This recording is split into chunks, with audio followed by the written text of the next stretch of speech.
Alright, got a 2007 Honda Civic in here. We're doing the passenger side axle. It's making a lot of noise. I've already looked it over. The CV boots are actually still intact, but it's making a horrible clicking noise when you make the right turn, all that good stuff. So it's definitely the axle. So I'll show you how to throw an axle in a 2007 Honda Civic. Go ahead. Alright, the first thing I'm going to do is knock off this axle nut here. It's 32 millimeter. So get yourself a axle socket. If you don't have one, I think you can rent these at the auto parts stores. And it's definitely easier with an impact, some kind of impact. Alright, so once you get that, kind of push on the axle. Sometimes you'll get seized in here. This one's moving, so it's not seized, so we're good on that. If yours was seized a little bit, put this back on, throw it down a little bit, and tap it with the hammer. If they're really seized, sometimes you have to get a hub puller, but this one's not, so we won't cover that.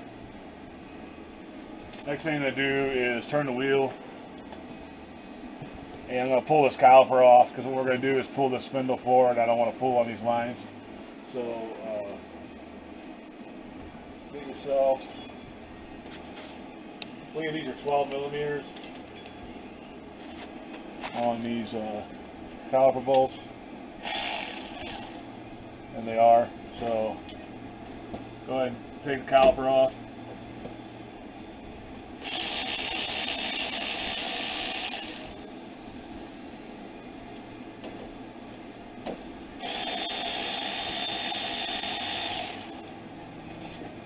Bolt off to the side.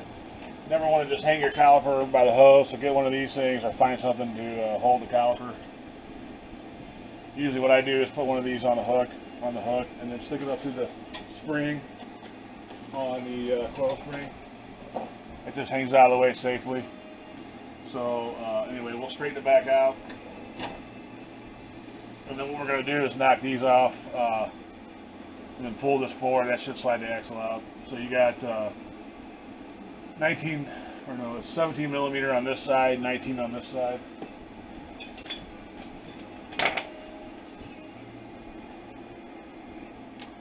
I went ahead and sprayed these down earlier.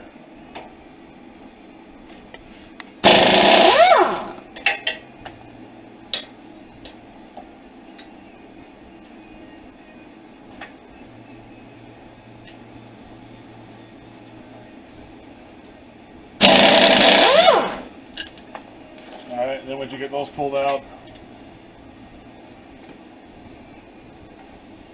should be able to slide those up far enough.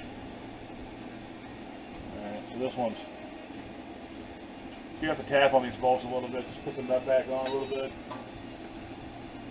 Just kind of give a couple up taps. Just don't beat on the actual threads. Sometimes they're like this where they want to fight. Kind of lift up on it, help. So you got this out, so grab your axle from behind, start pulling it out.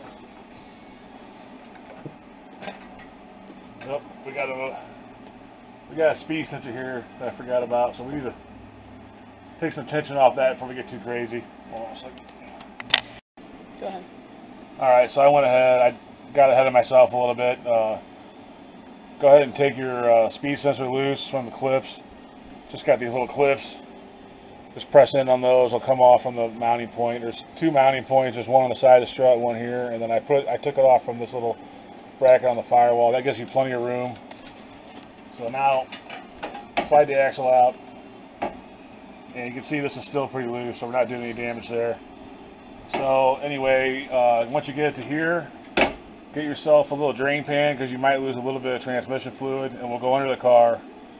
And I usually use a pickle fork and a hammer. I'll show you how to do that. There's tools you can use, buy or rent, to pull these out.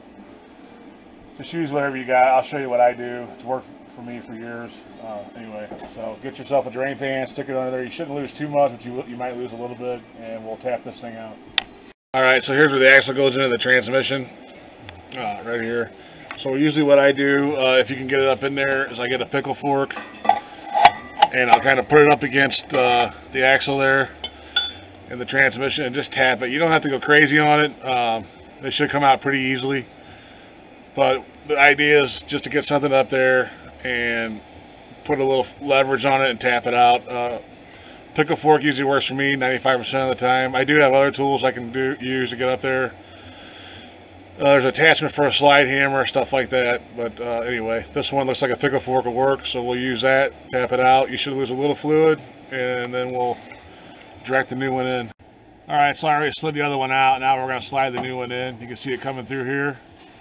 And you want to get under here and be mindful of your seal and your transmission. I'm trying to get, it's hard to get a shot in there.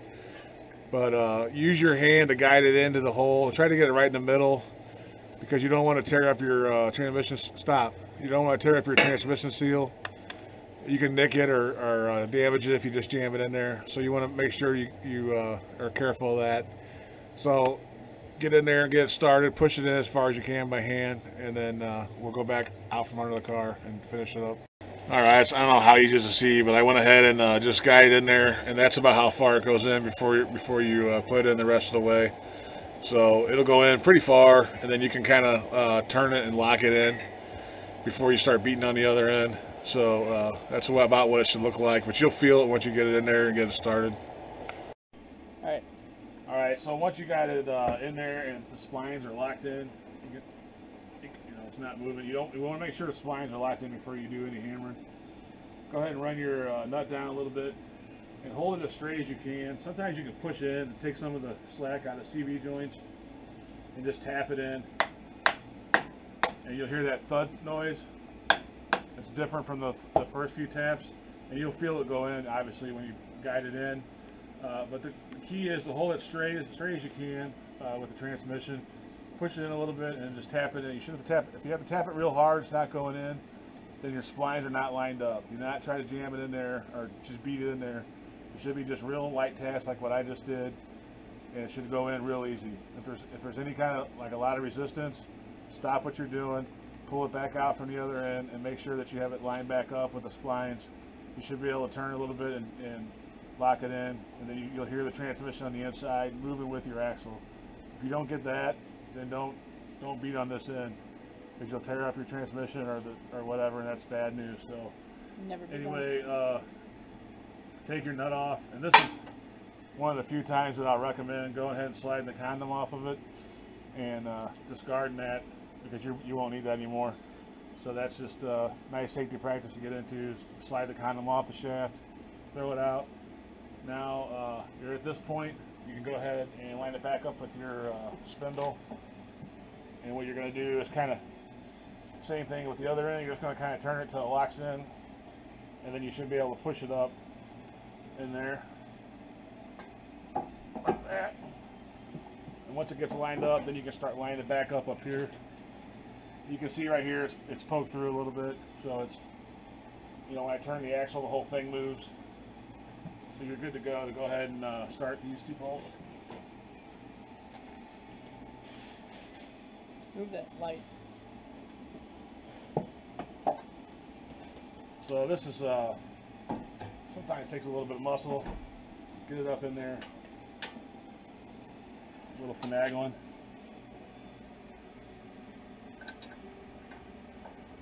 It's a Civic. It's not a real heavy suspension on this thing, but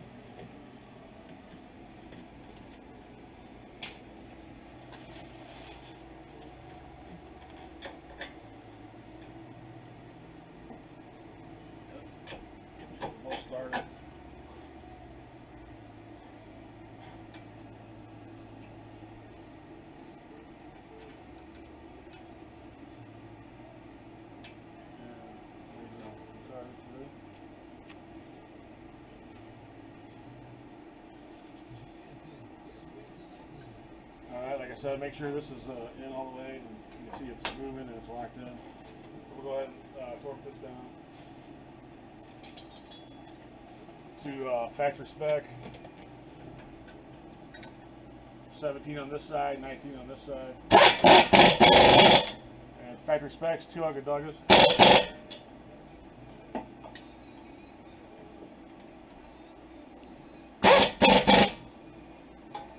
And then 2 more Ugga-Duggas on the bottom. Why it's fighting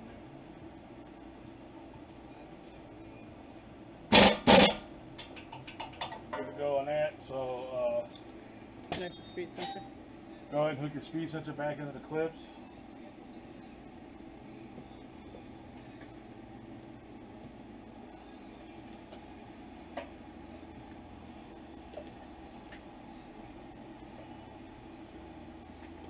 You got the two mounting points, one on the strut, one on the fender well, and you got this bracket. And we'll go ahead and turn the wheel a little bit. Put the caliper back on.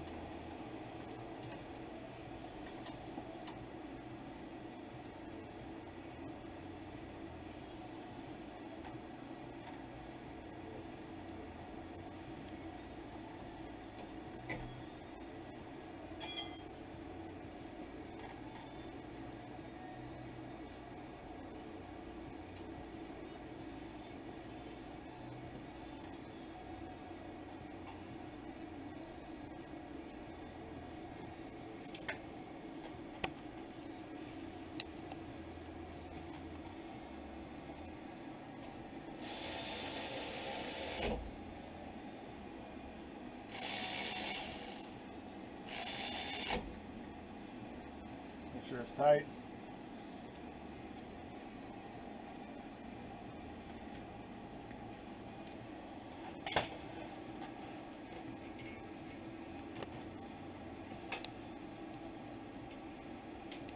Go ahead and start your axle nut, and we'll run it down with the impact, and then we'll double check the torque on it. I'll double check the torque spec on it. I'll let you know, and we'll torque it to that. And then that's basically it.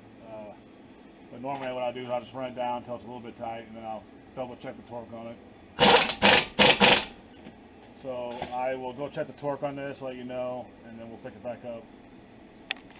Alright, so we torqued this down to 135 foot-pounds of torque. That pretty much covers all the Civics except the SI. The SI is around 180 foot-pounds of torque. And the SI is the higher performance Civic, so this is just a regular Civic. So that's pretty much it. It's a pretty straightforward job on these. It helps if you have air tools or some kind of power tools, of course, to get these nut, you know. But I'm pretty sure you can rent those sockets if you need to. If not, you can get them pretty cheap at AutoZone, places like that. Anyway, that's axle passenger side on a Honda Civic. The driver side is pretty similar. It'd be the same thing. The only thing about the driver side is sometimes the transmission comes around the axle more, and it's harder to get something in there to pry it out. So I'm not 100% sure. It's been a while since I've done a driver side on a Civic, but that's usually the only difference. On the driver's side, sometimes, I know on the Fords especially, they wrap the transmission around there and it's real hard to get the axle out sometimes. But anyway, axle, 07 Civic. If you have any comments or questions, leave them down below. I'm going to put this wheel on and get this hoopty back on the road, and we'll see you on the next one. And I appreciate you watching. Thanks.